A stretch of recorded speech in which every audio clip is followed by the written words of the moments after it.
नमस्कार, मैं वैशाली और आप देख रहे हैं आजाद कलम न्यूज चैनल। आइए रुक करते हैं आज की बड़ी खबर पर।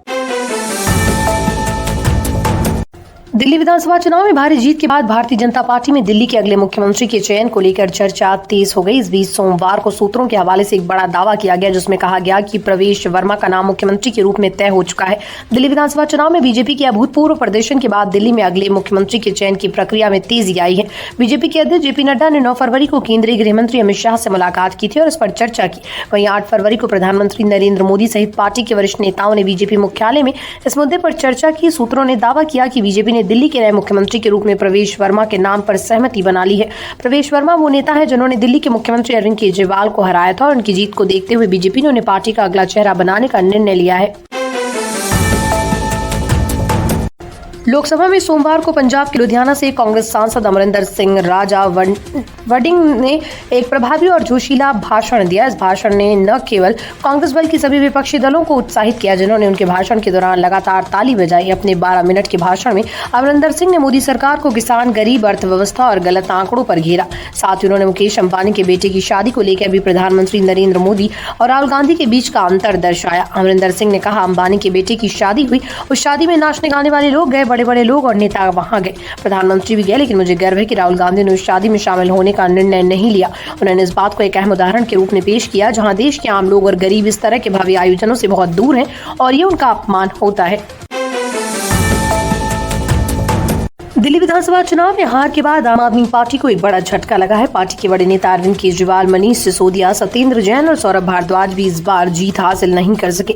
इस हार के बाद अब पार्टी संयोजक अरविंद केजरीवाल पार्टी को एकजुट करने की दिशा में काम करें। आज यानी मंगलवार को अरविंद केजरीवाल दिल्ली में पंजाब के विधायकों और मंत्रियों के साथ एक महत्वपूर्ण बैठक करेंगे। ये बैठक कांग्रेस नेता और पंजाब विधानसभा में विपक्ष के नेता प्रताप सिंह बाजवा के उस दावे के बाद बुलाई गई, जिसमें उन्होंने कहा था कि आम आदमी पार्टी के 30 विधायक कांग्रेस से संपर्क में हैं। इसके अलावा राज्य के कुछ अन्य नेताओं ने भी ये दावा किया कि आपके कुछ विधायक कांग्रेस के संपर्क में हैं। आप सांसद मलविंदर सिंह कंग ने बताया कि ये बैठक पार्टी की चल रही बैठकों का हिस्सा है। उन्होंने कहा कि इस बैठक का उद्देश्य पार्टी की भविष्यवाणी, रणनीति पर चर्चा करने और पार्टी इकाइयों से प्रतिक्रिया प्राप्त करना है।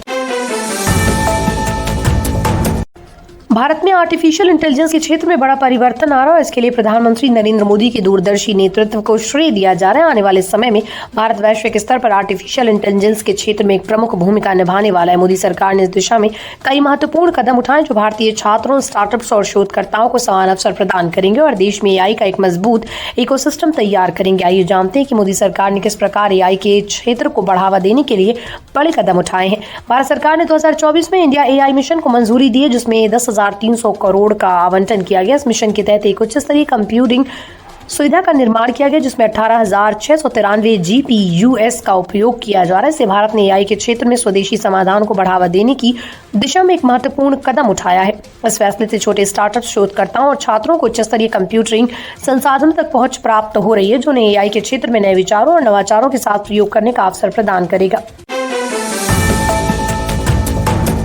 महाकुंभ 2025 के दौरान वाराणसी में बढ़ते यातायात जाम और भारी भीड़ के कारण जिला प्रशासन ने कक्षा 8 तक के सभी स्कूलों को 14 फरवरी तक बंद रखने का निर्णय लिया। इस दौरान स्कूलों में ऑनलाइन शिक्षा के माध्यम से पढ़ाई जारी रहेगी।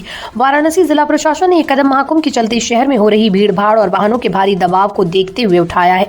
वाराणसी जिला प्रशासन ने 10 फरवरी को यह निर्णय लिया कि कक्षा 1 से कक्षा 8 तक के सभी स्कूलों में अब 14 फरवरी तक ऑनलाइन शिक्षा संचालित की जाएगी। इससे पहले 9 फरवरी तक भी कक्षा 1 से 8 तक के बच्चों के लिए ऑनलाइन कक्षाएं चलती रहेंगी, लेकिन 10 फरवरी को जब बच्चे स्कूल पहुंचे तो उन्हें घर लौटते वक्त भारी ट्रैफिक जाम का सामना करना पड़ा। स्कूल वाहन भी ट्रैफिक जाम में फंसे हुए थे, जिससे बच्चों की सुरक्षा और उनकी सुविधा को ध्यान में रखते हुए प्रशासन ने यह कदम उठाया है। प्रयागराज में चल रहे महाकुंभ मेले में अब तक करोड़ों श्रद्धालुओं ने मां गंगा में डुबकी लगाई है। हिंदू धर्म में गंगा को पवित्र नदी माना जाता है और इसे पापों को धोने वाली माता के रूप में पूजा जाता है। लोग गंगा में स्नान करके अपने पापों से मुक्ति पाते हैं और आत्मिक शांति प्राप्त करते हैं, लेकिन सवाल ये उठता है कि जो गंगा स्वयं लोगों के पाप धोती है, उसके अपने पाप कैसे धोते हैं। हिंदू धर्म के अनुसार गंगा में स्नान करने से न केवल शारीरिक पवित्रता मिलती है, बल्कि मानसिक शांति और आत्मिक उन्नति भी होती है। महात्म्य के अनुसार गंगा में स्नान करने से वो सारे पाप जो व्यक्ति से अनजाने में किए होते हैं वो नष्ट हो जाते हैं। इसे लेकर मान्यता है कि गंगा स्नान से व्यक्ति को मृत्यु के बाद मोक्ष प्राप्त होता है, वो जीवन भर के पापों से मुक्त हो जाता है। महात्म्य शास्त्रों में 10 प्रकार के पापों का उल्लेख किया गया, जिन्हें गंगा में स्नान करने से समाप्त किया जा सकता है। भारत में क्रिकेट के क्षेत्र में टैलेंट की कोई कमी नहीं और जब बात क्रिकेट के युवा सितारों की होती है तो हर एक खिलाड़ी अपनी क्षमता और हुनर में काफी कड़ी टक्कर दे सकता है। लेकिन कुछ खिलाड़ियों का नाम बड़े टूर्नामेंट्स में अक्सर सुर्खियों में रहता है, वहीं कुछ ऐसे खिलाड़ी होते हैं जो खुद को साबित करने के बावजूद बड़े नाम नहीं बन पाते। आज हम जिस खिलाड़ी की बात करेंगे वो ना तो आईपीएल में खेलता है और ना ही उसकी पहचान बड़े स्तर पर बनी है, लेकिन वो अपनी क्रिकेट स्किल्स में बेहद भरोसा रखता है और यही कारण है कि ऋषभ पंत का रिकॉर्ड तोड़ने के बाद भी उर्विल पटेल के हृदय में संतोष की भावना नहीं है। आपने उर्विल पटेल को T20 और लिस्ट ए 50 ओवर के मैचों में शतक लगाते हुए देखा होगा, लेकिन ये उनका पहला शतक था जो उन्होंने रणजी ट्रॉफी में लगाया। इस शतक के दौरान उन्होंने 197 गेंदों का सामना किया और 140 रन बनाए, जिसमें 17 चौके और 4 छक्के शामिल थे। यही नहीं, ये पारी गुजरात की ओर से सौराष्ट्र के खिलाफ पहले पारी में खेली गई सबसे बड़ी पारी बनी और इसके चलते गुजरात ने सौराष्ट्र के 216 रनों के जवाब में 511 रन बनाए। भारतीय क्रिकेट टीम के तेज गेंदबाज जसप्रीत बुमराह के चैंपियंस ट्रॉफी 2025 में खेलने को लेकर अब भी संशय बरकरार है। बुमराह को भारतीय टीम में 19 फरवरी से शुरू हो रहे चैंपियंस ट्रॉफी के लिए शामिल किया गया, लेकिन ये स्पष्ट नहीं है कि वो इस टूर्नामेंट में खेलेंगे या नहीं। चोट के कारण बुमराह इस समय इंग्लैंड के खिलाफ चल रही वनडे सीरीज में भी हिस्सा नहीं ले रहे हैं। अभी 11 फरवरी को यह अहम फैसला लिया जाएगा कि बुमराह टूर्नामेंट में भाग लेंगे या नहीं। आपको बता दें कि सभी टीमों को चैंपियंस ट्रॉफी के लिए अपनी अंतिम टीम 11 फरवरी तक सबमिट करनी है। इस समय सीमा तक बीसीसीआई बुमराह की फिटनेस रिपोर्ट का इंतजार कर सकता है। ESPN क्रिक इन्फो की रिपोर्ट के मुताबिक बुमराह ने हाल ही में बेंगलुरु स्थित सेंटर ऑफ एक्सेलेंस में अपनी कमर का स्कैन करवाया था। बुमराह के मामले में अंतिम निर्णय लेने से पहले भारतीय क्रिकेट बोर्ड के मेडिकल स्टाफ और चयनकर्ताओं की बैठक होगी, जहां उनकी फिटनेस पर विचार किया जाएगा। भारतीय यूट्यूब के प्रसिद्ध कंटेंट क्रिएटर रणवीर इलाहाबादिया, जिन्हें बियर बाइसेप्स के नाम से जाना जाता है, हाल ही में समय रैना के comedy reality show India's got talent में मेहमान के रूप में पहुंचे थे।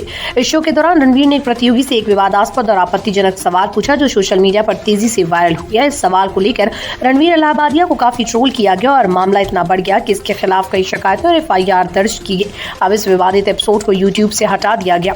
राष्ट्रीय मानवाधिकार आयोग ने इस मामले को गंभीरता से लिया और यूट्यूब को एक पत्र लिखकर एक कंटेंट को प्लेटफॉर्म से हटाने की मांग की। NHRC ने यूट्यूब को 3 दिनों का समय दिया और ये भी कहा कि अगर यूट्यूब इस मामले पर कार्रवाई नहीं करता तो आयोग आगे की कार्रवाई करेगा। इसके साथ ही गुवाहाटी पुलिस ने भी इस मामले में FIR दर्ज की है। NHRC सदस्यों ने शो में शामिल कंटेंट क्रिएटर्स को जानवर तक कह डाला और उनका सोशल बायकॉट करने की बात भी कही। उन्होंने गुवाहाटी पुलिस से भी आग्रह किया कि वो रणवीर इलाहाबादिया को गिरफ्तार करें और मानसिक उपचार के लिए भेजें। फिल्म के शौकीनों के लिए 2025 की एक और बहुप्रतीक्षित फिल्म छावा की रिलीज की तारीख नजदीक आ रही। विकी कौशल और रश्मिका मंदाना की स्टार कास्ट वाली पीरियड ड्रामा फिल्म ने रिलीज से पहले ही दर्शकों के बीच उत्साह का माहौल बना दिया। इस फिल्म की प्रमोशन की गति और सोशल मीडिया पर इसके प्रचार ने इसकी उम्मीदों और भी बढ़ा दिया। इसके अलावा छावा को मिली है जबरदस्त एडवांस बुकिंग जो फिल्म की रिलीज से पहले एक नया रिकॉर्ड स्थापित कर रही। फिल्म छावा 14 फरवरी को सिनेमाघरों में रिलीज होने जा रही, लेकिन रिलीज से 3 दिन पहले इसकी एडवांस बुकिंग का सिलसिला तेजी से जारी है। रिपोर्ट्स के अनुसार 8 फरवरी से शुरू हुई एडवांस टिकट बिक्री ने अब तक करोड़ों रुपए की कमाई की है। छावा की एडवांस बुकिंग में अब तक 1,48,761 टिकट बेचे जा चुके हैं, जो इस फिल्म की सफलता के संकेत दे रहे हैं। तक के लिए बस इतना ही, फिर होगी आपसे मुलाकात ऐसी एक और बड़ी खबर के साथ। तब तक के लिए नमस्कार। देखते रहिए आजाद कलम न्यूज चैनल। देश की आवाज ऐसी ही लेटेस्ट अपडेट्स के लिए हमारे चैनल को सब्सक्राइब और तुरंत नोटिफिकेशन पाने के लिए बेल आइकन प्रेस करना ना भूलें। यदि आप हमें फेसबुक के माध्यम से देख रहे हैं तो हमारे पेज को फॉलो जरूर करें। धन्यवाद।